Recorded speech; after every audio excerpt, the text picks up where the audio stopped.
Bismillahirrahmanirrahim. Assalamu alaikum wa rahmatullahi wa barakatuh. Welcome to Iqra Hufaz Boys College online classes phase 2 lecture number 12 computer for class second year exercise 7 को continue कर रहे हैं student आज हम जो next question 7.6 देखने जा रहे हैं उसमें कहा जा रहा है right a program that demonstrates multiple statements following if. एक इफ कंडीशन, इससे पहले भी एक्सरसाइज के अंदर शुरू के इब्तिदाई 5 सवालों में ये एक सवाल था कि अगर आपको more than one statement corresponding to if condition use करनी हो तो हाउ विल यू यूज। तो हमने उधर सिर्फ इन वर्ड्स ये बात जिक्र कर दी थी कि हम यूज ऑफ ब्रेसेस की मदद से multiple statement in if use करेंगे। अब यहां पर उन्होंने एक प्रोग्राम की मदद से ये बात with the help of program उन्होंने ये आंसर आपसे मांगा है। तो एक प्रोग्राम छोटा सा बनाया गया है studio.h conio.h वाइड मेन का फंक्शन ओपन हो रहा है, क्लियर स्क्रीन, कैरेक्टर एक वेरिएबल लिया गया है और यहां पर गेट कैरेक्टर इको कौन सा फंक्शन है ये स्टूडेंट? इनपुट फंक्शन है, ठीक है। कैरेक्टर इनपुट फंक्शन है और अनफॉर्मेटेड इनपुट फंक्शन है और इसको इनपुट करने के बाद इंटर की प्रेस करने की भी जरूरत नहीं पेश आती। इसके अलावा आप जो कैरेक्टर इनपुट करते हैं वो इको भी होता है यानी स्क्रीन पे डिस्प्ले भी होता है, जबकि गेट ch वाले में डिस्प्ले नहीं हो रहा होता। तो बहरहाल गेट ch की मदद से हम जो कैरेक्टर इनपुट होगा वो ch वेरिएबल में स्टोर कराएंगे।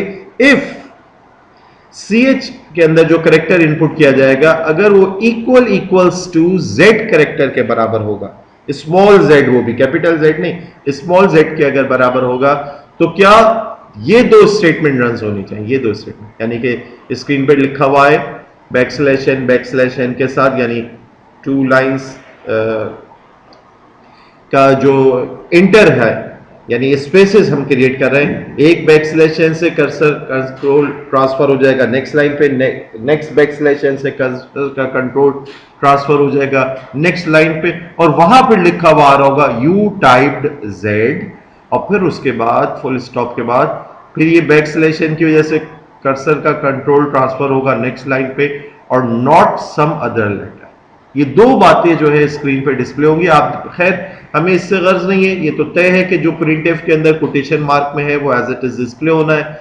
फॉर्मेट स्पेसिफायर्स ने अपना किरदार अदा करना है। प्रिंटफ की दो स्टेटमेंट अगर यूज आप कर रहे हो तो आपको ये ब्रेसेस लगाना है, ठीक है। फिर उसके बाद ये इफ की कंडीशन अगर फॉल्स होगी तो ये दोनों स्टेटमेंट रन नहीं होनी है और अगर ये ट्रू है तो ये दोनों स्टेटमेंट रन होने के बाद जब बाहर आता है इधर से तो ये get ch for pausing screen और फिर ये हमारा प्रोग्राम एंड हो जाता है। तो ये आपने इससे पहले भी जहां क्वेश्चन में जब आपसे कोई पूछा जाए कि मल्टीपल स्टेटमेंट कैसे यूज की जाती हैं, इफ एल्स को कैसे यूज किया जाता है, तो वहां पर किसी ना किसी छोटे से प्रोग्राम सेगमेंट के जरिए या छोटे से प्रोग्राम के जरिए अगर आप अपने आंसर को सपोर्ट कर दें तो ये बहुत अच्छा हो जाएगा। नाउ 7.7 के अंदर कह रहे हैं what is the purpose of the else command. Else command का क्या पर्पस है जी student? The purpose of the else command is to perform an alternate action in a case where if condition is false। अगर कभी आपके if के साथ लगाई हुई कंडीशन false हो जाए तो उसकी बॉडी तो रन नहीं होगी, वो वाला एक्शन तो परफॉर्म नहीं होगा। तो मुतबादिल ऑल्टरनेटली क्या एक्शन परफॉर्म हो जाए, इस सूरत में हम एल्स कमांड को यूज करते हैं। जैसे कि हमने पिछले प्रोग्राम्स में भी देखा था कि अगर इनपुट किया हुआ नंबर 1 से लेकर 100 तक की रेंज के अंदर नहीं था तो उस सूरत में एल्स वाले पार्ट में हम ये बात कर रहे थे कि भाई जो इनपुट आपने नंबर किया है वो out of the range from 1 to 100 है, या नंबर अगर इवन नहीं था, इवन वाली कंडीशन फॉल्स हो रही थी तो एल्स की सूरत में हम कह रहे थे the number is odd. So the purpose of the else command is to perform an alternate action in case where the if condition is false. Example से अपनी बात को सपोर्ट कर लीजिएगा। Next question is 7.8 write a program that request 2 numbers and then displays either their sum या product depending upon what the user selects. तो हमें एक ऐसा प्रोग्राम बनाना है जिसमें हम 2 नंबर इनपुट लेंगे और फिर हमें या तो सम डिस्प्ले करवाना है या फिर प्रोडक्ट डिस्प्ले कराना है, और यूजर से चॉइस लेनी है। यूजर अगर कहता है कि सम डिस्प्ले कर दो तो सम डिस्प्ले कराना है, और यूजर अगर कहता है प्रोडक्ट कैलकुलेट कर दो तो प्रोडक्ट कैलकुलेट करवानी है। तो स्टूडेंट इसको हम इंशाल्लाह ताला सी की आईडीई के ऊपर बनाते हैं। तो आइए सी की आईडीई की तरफ चलते हैं। जी स्टूडेंट, ये हमारी सी की आईडीई ओपन हो गई है। आइए प्रोग्राम बनाते हैं। Hash include studio dot H और hash include ponyo dot H. इसके बाद हम वाइट मेन, वाइट को मैंने आपको जैसे बताया इससे पहले कि सिर्फ मेन इस तरह से भी लिख सकते हैं, वाइट मीन्स नथिंग, और बहरहाल वो भी एक डेटा टाइप है, उसको मेंशन करना चाहें तो कर सकते हैं, अदरवाइज स्किप भी कर सकते हैं। इसके बाद मेन का फंक्शन ओपन हुआ, क्लियर स्क्रीन। क्लियर स्क्रीन के बाद स्टूडेंट हम इंटीजर एक वेरिएबल चॉइस जो यूजर से लेंगे वो, और दो नंबर्स n1 और n2 के तौर पे ले लेते हैं। फिल वक्त इंटीजर हैसियत से ले रहे हैं। अगर आप वो दोनों नंबर फ्लोटिंग पॉइंट वैल्यूज को ऐड और उनका सब प्रोडक्ट मालूम करना चाहते हैं तो उस एतबार से फ्लोट डेटा टाइप लेना होगा आपको n1 और n2।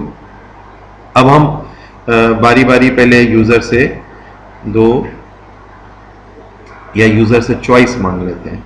ठीक है, यूजर से चॉइस मांगने के लिए हम printf, बल्कि पहले जैसे कल मैंने आपको वीडियो लेक्चर में बताया था कि हमें हेडिंग भी मेंशन कर देनी चाहिए, तो हम ये हेडिंग डाल लेते हैं \n\t और हम लिखते हैं प्रोग्राम टू कैलकुलेट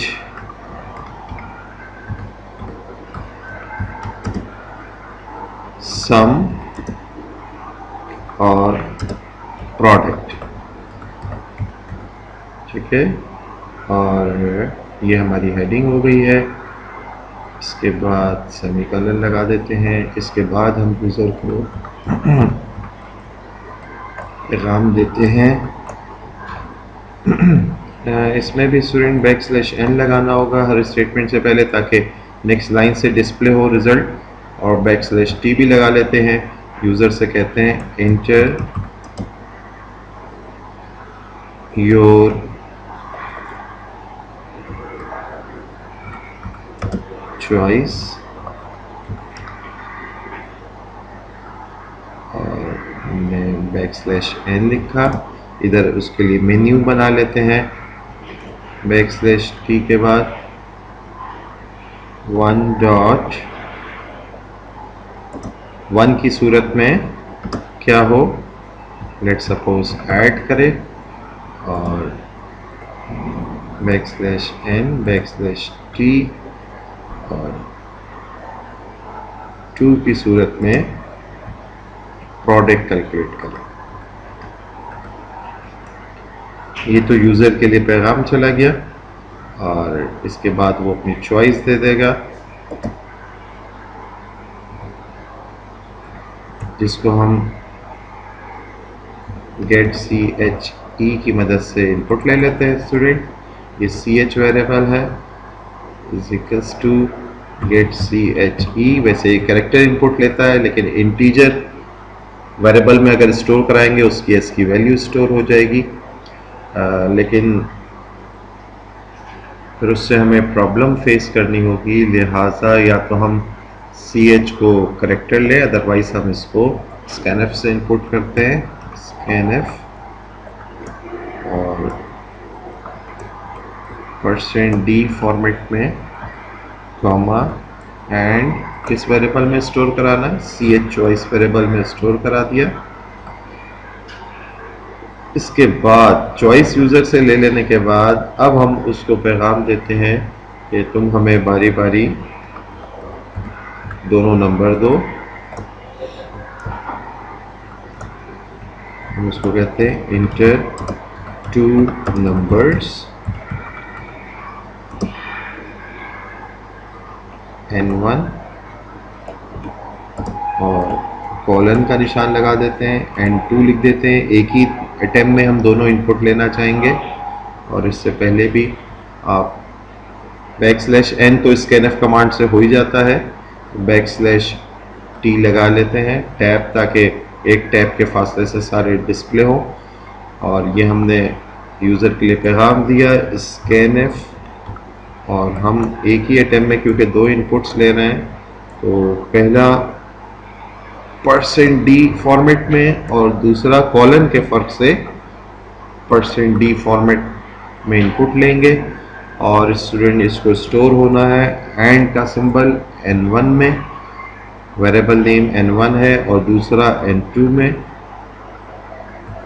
ये तो इनपुट तक की बात हो गई। अब हमने इफ वाली कमांड को यूज करना है कि इफ ch जो कि इंटीजर वेरिएबल है बराबर बराबर है 1 के, उस सूरत में क्या करो, printf कर दो। क्या एडिशन की चॉइस है तो हम उसमें कहेंगे सम ऑफ 2, या हम कहते हैं सम ऑफ %d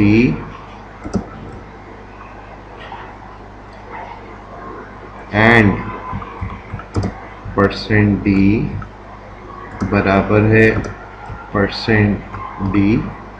और इस पहले वाले %d में N1 की वैल्यू आए, दूसरे वाले %d में N2 की वैल्यू आए और तीसरे वाले %d में N1 प्लस N2 की वैल्यू आए। इसके बाद एल्स इफ, वरना अगर चॉइस बराबर बराबर 2 हो, ऐसी सूरत में क्या करो, हम इसी देखें वक्त को बचाना है, आप प्रोग्रामिंग कर रहे हैं, जितना कंप्यूटर से फ़ायदा उठा सकते हैं वो करें। ये सिलेक्ट किया, कंट्रोल इंसर्ट प्रेस किया और फिर उसके बाद इधर लाके आप शिफ्ट इंसर्ट प्रेस कर दें। ये सम की जगह अब बात हो रही है प्रोडक्ट की, product of %d and %d बराबर है %d, पहले में N1, दूसरे में N2 और तीसरे में N1 स्टैटिक N2 आ जाए। ठीक है, ये हमारे एल्स इफ की सूरत में हुआ। और देखें इफ के साथ तो ये एल्स हो गया, इसकी बॉडी में ये एक इफ और इसका एल्स हम लगा देते हैं, उसमें हम ये बात कह देते हैं कि printf इनवैलिड चॉइस वाली बात लिख देते हैं कि अगर दोनों कंडीशंस ट्रू ना हो तो इनवैलिड चॉइस का पैगाम स्क्रीन पर डिस्प्ले हो जाए। और स्टूडेंट इन सब प्रिंट से पहले \t लगाइए ताकि सब रिजल्ट्स एक टैब स्पेस के साथ डिस्प्ले हो रहे हो। ये हमने इनवैलिड चॉइस लिख दिया, सेमीकोलन। ये हमारा नेस्टेड इफ एल्स मुकम्मल हो गया पार्ट। और अब हम जो करने लगे हैं वो get ch for pausing the output screen, और इसके बाद हम प्रोग्राम मेन क्लोज कर देते हैं। आइए प्रोग्राम को रन करते हैं। रन करेंगे तो कंपाइल ऑटोमेटिकली हो जाएगा। ये देखिए कंट्रोल F9 आपके पास ऑप्शन होता है शॉर्टकट की, बहरहाल मैंने रन को क्लिक किया। अब ये देखिए प्रोग्राम का डिस्प्ले ज़रा खूबसूरत लग रहा है। प्रोग्राम टू कैलकुलेट सम और product, inter your choice, 1 for add है और 2 फॉर प्रोडक्ट है। तो सबसे पहले हम प्रोडक्ट को टेस्ट कर लेते हैं। ये मैंने 2 इंटर करना है, 2 के बाद स्कैनफ के ज़रिए है तो मैंने इंटर भी की, प्रेस की।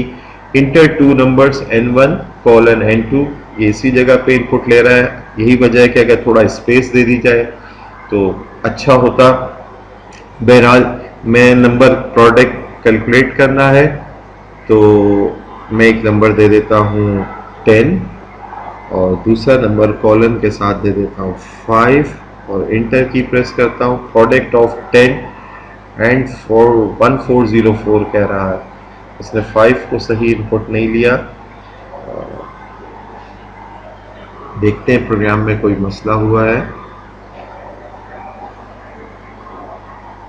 ये जो इनपुट ले रहे हैं n1 colon n2 n2 variable integer percent D format में दिया है और n2 वेरिएबल ही है। ये देखिए एंड का सिंबल हमने नहीं लगाया इधर, इस वजह से उसने जो वैल्यू स्टोर की वो पता नहीं कहाँ की, और जब हमने उसको यूज़ किया है तो n2 वैल्यू प्लेस पे जो गार्बेज वैल्यू थी उसको उठा लिया। ये देखिए एंड का सिंबल लगाना। स्टूडेंट जब प्रोग्रामिंग करते हैं इस तरह के प्रॉब्लम्स आते हैं, इनको डील करना हमने सीखना है। आइए फिर से रन करते हैं इस प्रोग्राम को। कंट्रोल F9 मैंने प्रेस किया और 2 ही प्रेस कर दिया है। चॉइस प्रोडक्ट की यानी पहला नंबर 10 दिया और कॉलन और 5 देता हूँ, और ये देखिए इंटर के बाद product of 10 and 5 is equals to 50 हो गया। इंटर की प्रेस की, दोबारा प्रोग्राम रन करते हैं। अब हम एडिशन को देखते हैं। 1 प्रेस किया है, inter 2 numbers n1 colon n2 की शक्ल में देंगे। पहला नंबर 10 ही देता हूँ और दूसरा 5 देता हूँ। क्या रिजल्ट दे रहा है? सम ऑफ 10 एंड 5 इज 15। तो इसके अलावा दोबारा एक दफ़ा प्रोग्राम को रन करते हैं और एक इनवैलिड चॉइस को चेक करते हैं। फॉर एग्जांपल मैं 1 इंटर कर रहा था, मुझसे गलती से 1 और 4 इंटर हो गया है, तो चॉइस 14 इंटर 2 नंबर्स n1 और n2, इसमें 3 दिया और कॉलन के साथ 7 दिया। इसी सूरत में वो कह रहा है इनवैलिड चॉइस। अच्छा स्टूडेंट, इस प्रोग्राम में क्या ही अच्छा हो कि नंबर्स पहले ले लिए जाए और फिर चॉइस पूछी जाए और फौरन बता दिया जाए कि चॉइस वैलिड है या इनवैलिड।